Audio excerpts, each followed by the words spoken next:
Bismillahirrahmanirrahim. Assalamu alaikum everyone. My name is Gulshad and I am affiliated at Riyadh School Islamabad campus. So everyone, today I talk with ChatGPT. So let's get it started. Hey ChatGPT, Assalamu alaikum. How are you? Wa alaikum assalam, Gulshad. I'm doing really well, thank you. It's great to meet you. How about you? How are things going at the school today? Okay, so my first question is that from you, what is financial independence? That's a great question. Financial independence basically means having enough income or assets so that you don't have to rely on a traditional job to cover your expenses. Once you reach that point, you have more freedom to choose how you spend your time, whether that's on passions, family, or other pursuits.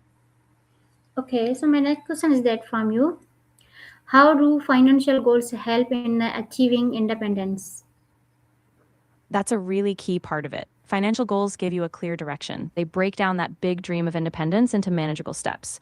By setting targets like saving a certain amount, paying off debt, or investing regularly, you create a roadmap, and each milestone brings you closer to that freedom. Okay, so my next question is that from you, what are short term versus long term financial goals? Good distinction. Short term financial goals are things you plan to achieve in the next few months to a couple of years, like building an emergency fund or paying off a small debt. Long term goals stretch over many years, like buying a home, funding your kids' education, or achieving full retirement independence. Both types are crucial. They balance immediate actions with long term vision. Okay, so my next question is that from you, what role does discipline play in a financial success?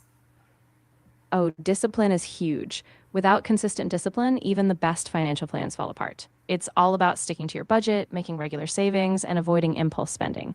Basically, your daily habits and choices build up to long term success. Okay, so my next question is that from you, how can you stay motivated to reach financial goals? Staying motivated can be tough, but it really helps to keep your goals visible, like writing them down or tracking progress regularly.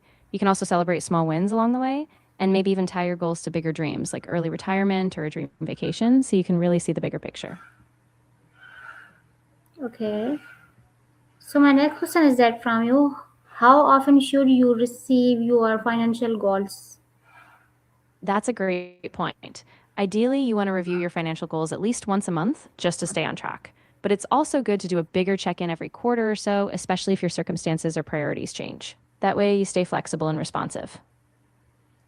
Okay, so my next question is that from you, how does mindset affect financial independence? Mindset is super powerful. If you have a growth mindset where you believe you can learn and adapt, you're more likely to stick with your plan, overcome setbacks, and keep making progress. But if you have a fixed mindset, like thinking money success is just luck, you might give up or get discouraged more easily. Okay, so my next question is that from you, what are good financial habits to develop early?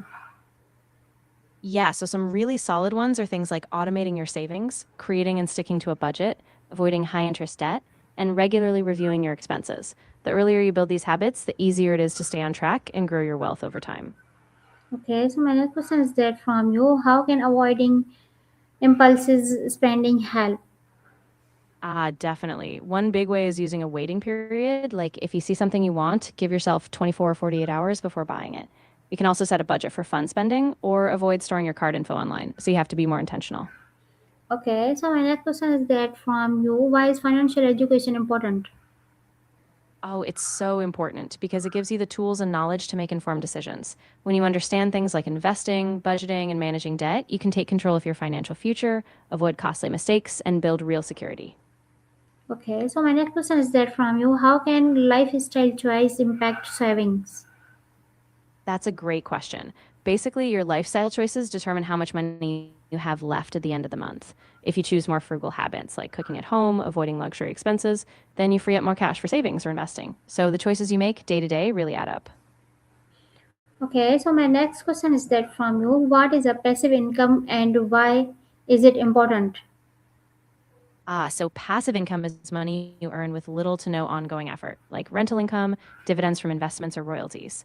It's important because it provides financial security and flexibility. So you're not just trading time for money, and it helps you get closer to financial independence. Okay, so my next question is that from you, how can multiple income streams support independence? Yeah, multiple income streams are really powerful. When you have different sources like a job, a side business, or investments, you're not relying on just one paycheck. This diversification reduces risk, stabilizes your income, and speeds up your progress toward financial independence much faster. Okay, so my next question is that from you, how can multiple income streams support Of course. independence? I see you're looping back. No problem. So, having multiple income streams gives you a safety net. If one income source sticks or stops, you still have others to rely on. That steady influx of money lets you cover expenses, invest more, and eventually reach that independent lifestyle sooner. Okay, so my next question is that from you, what is the early retirement fire concept? So FIRE stands for Financial Independence Retire Early. The idea is that you save and invest aggressively early in life, often aiming for a high savings rate, so you can retire decades sooner than traditional retirement age. It's all about gaining freedom from the 9 to 5 grind on your own timeline. Okay, so my next question is that from you, how does inflation impact financial planning? Good point.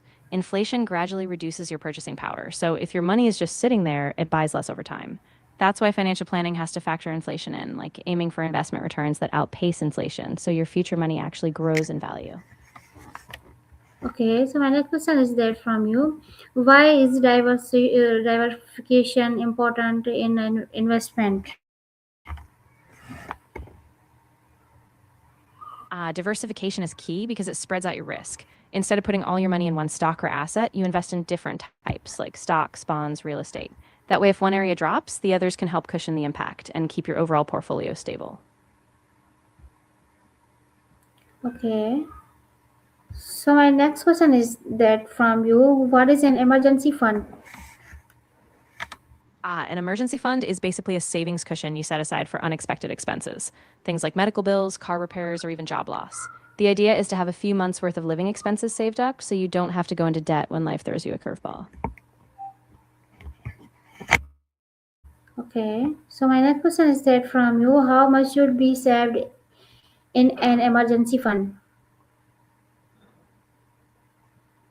Yeah, a common rule of thumb is to have about 3 to 6 months worth of living expenses. That gives you a decent buffer, enough to cover essentials like rent, food, and bills if something unexpected happens. Once you hit that target, you can shift focus to other goals. Okay, so my next question is that from you, why is an emergency fund essential? It's essential because it protects you from going into debt when unexpected costs pop up. Without it, you might be forced to use credit cards or loans, which can set you back financially. The fund gives you peace of mind and flexibility to handle life surprises. Okay, so my next question is that from you, where should you keep your emergency savings? Yeah, you'll want to keep it somewhere safe and easily accessible, like a high yield savings account.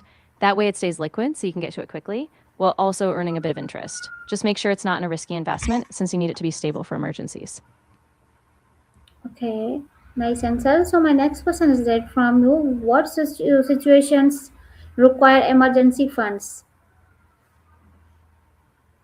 Yeah, exactly. So, any situation where you have an unexpected large expense, like losing your job, sudden medical bills, urgent home repairs, those are moments when the emergency fund really steps in to keep you stable without stress. Okay, so my next question is that from you, how does credit score affect your financial health? Your credit score is really important because it affects the interest rates you get on loans, credit card approvals, and even things like renting a place or getting a job. A higher score means better terms and more financial flexibility. So, it really impacts your overall financial self. Okay, so my next question is that from you, why is avoiding unnecessary loans important? Yeah, it's really important because unnecessary loans can lead to high interest costs and debt that you might struggle to pay off.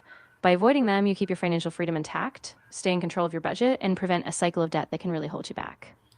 Okay, so my next question is that from you, what strategies can help pay off debit faster?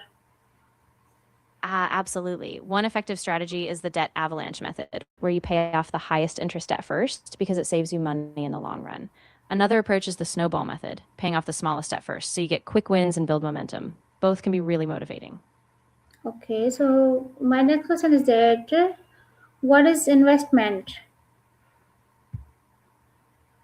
Good question. Investment is basically putting your money into assets like stocks, bonds, real estate, or businesses with the expectation that it will grow over time. The goal is to build wealth, generate returns, and help you reach your financial goals faster. Okay, so my next question is that why is investment important for financial independence? Yeah, investment is crucial because it lets your money grow exponentially. Instead of just relying on a salary, your investments like stocks or real estate generate returns. Over time, that compounding growth can provide you financial freedom and let you live without worrying about a paycheck. Okay, so my next question is that from you, what is risk versus return? So risk is the chance that you might lose some or all of your investment, while return is the profit or gain you make from it. Generally, higher potential returns come with high risk, so it's all about balancing them based on your comfort level and goals. Okay, so my next question is that from you, how can beginners start investing investment? That's a great question. A good way for beginners to start is by opening a low cost brokerage account, maybe with index funds or ETFs. They're diversified and pretty simple. Also, start small, do your research, and don't be afraid to ask for advice or use educational resources. Okay, so my last question is that from you, what are common investment options, stocks, bonds, real estate? Exactly. Yeah, stocks are shares in companies, bonds are like loans you give to governments or corporations, and real estate is investing in property. Each has its own risk, return potential, and time horizon, so a mix can balance out your portfolio. Okay, ChatGPT, nice to meet you. It was really nice to meet you too, Gulshad. If you ever have more questions or just want to chat, I'm here. Take care. Okay, so everyone, this was a Great. ChatGPT. I meet you again next ChatGPT. Inshallah, Allah Hafiz, Pakistan, Zindabad. Wa alaikum assalam, Gulshad. It was lovely talking to you. Inshallah, I'll see you next time. Allah Hafiz and Pakistan Zindabad.